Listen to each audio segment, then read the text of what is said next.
Hi, Kevin from Bowser Builds here. Today we're going to tackle the brake system. Let's go.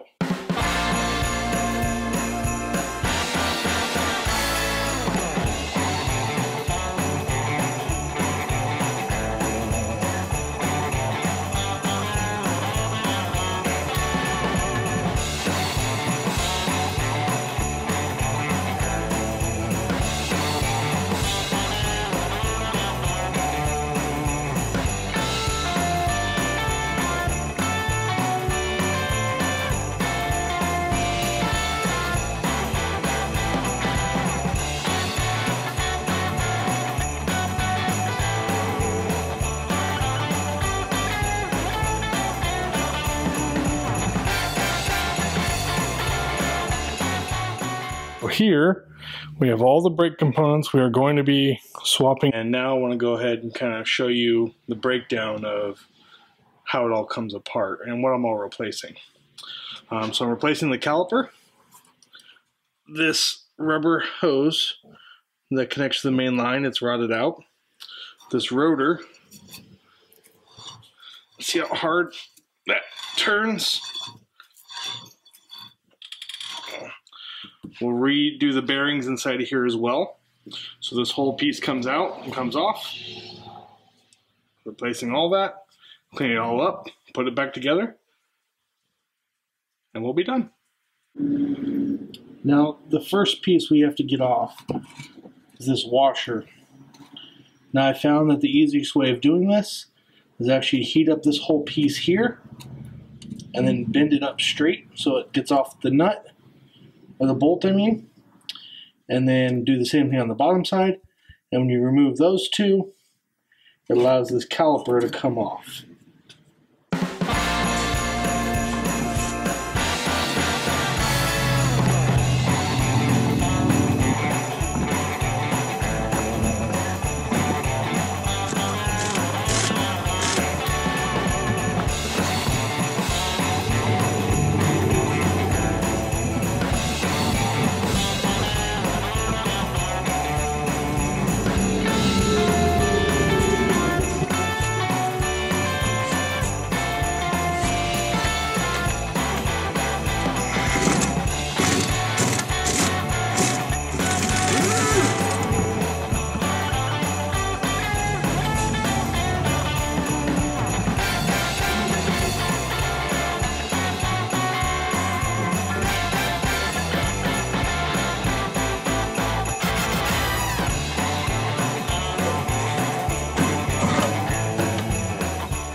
Okay, next we're going to take off this rubber hose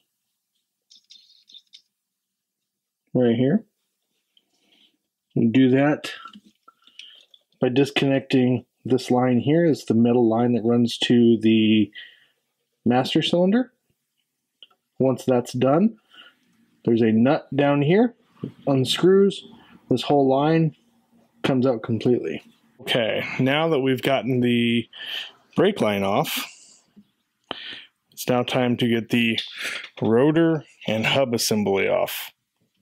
To do that, we have to remove this dust cap and a castle nut inside of there and a cotter pin, and the whole thing will slide off. Once that's done, there are a couple nuts and bolts that hold this hub assembly onto the rotor. We'll take those off, we'll replace the bearings inside, repack everything, put it all back on with all new parts.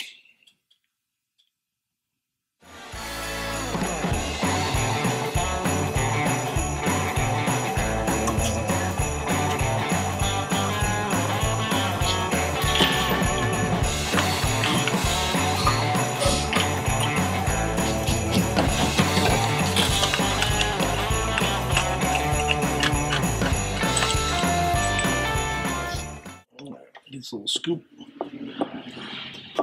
There we go. That pops that seal out. We will be reusing this seal, so we want to make sure we keep it, and we'll clean it up and make sure it's nice. Inside of here You have a bearing. The grease inside is actually worn out, so you have a lot of play in the bearing. That's why we're replacing them. And inside, you have a spacer.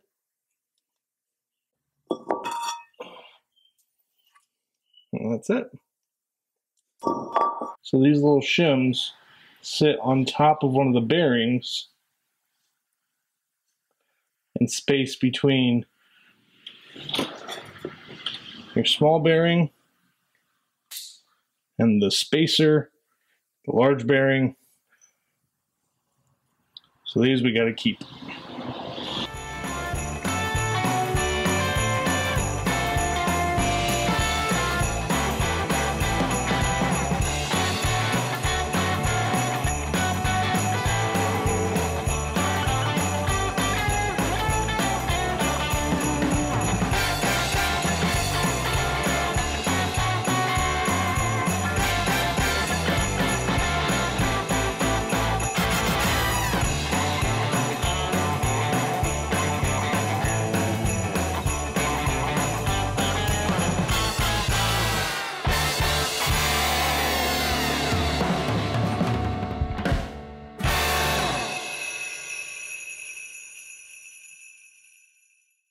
Now that we've gotten all this put back together, we've greased up all the parts that needed greased, got the hose reinstalled, calipers reinstalled, hubs all tightened and torqued down to specs. The wheel actually spins much freer than it used to. So now it's just bleeding the brakes, putting the tire back on, and making sure it's working. So for bleeding the brakes, I have this little guy here. I picked it up at a local Harbor Freight, about 30 bucks. What it does, hooks on to your air compressor here. This end here hooks onto the bleeder nut on the back of the caliper. You crack the bleeder nut here, and as you pull this trigger, it causes a vacuum, sucks out all the air and pulls in fluid. And then you have a fluid reservoir that actually holds it in. So once that's done, you tighten up the bleeder nut, you take it apart, and you should have good to go brakes. Okay, so now that we're all bled, system's good, we have pedal pressure for the front, reservoir's topped off to where it should be. It's time to install the tire back on, and we'll be moving on to the rear brakes after that.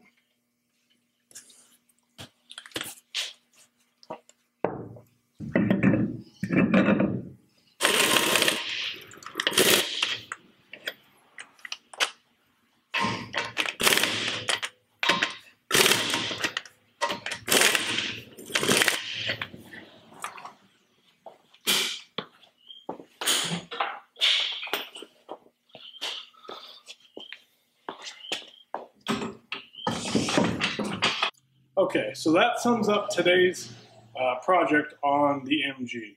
We managed to get both front brakes bled, calipers replaced, rotors replaced, wheel bearings redone, the brake lines redone, and everything bled. Stay tuned for a future video where I replace the master cylinder and actually go through more of the bleeding process on that, along with the next project of replacing the rear brakes, which are brake shoes, along with the wheel cylinders and the rubber lines and all the springs and everything. So if you don't mind, if you haven't already, subscribe, hit the like button. Let us know if you're working on any projects right now, and stay safe out there. Thank you.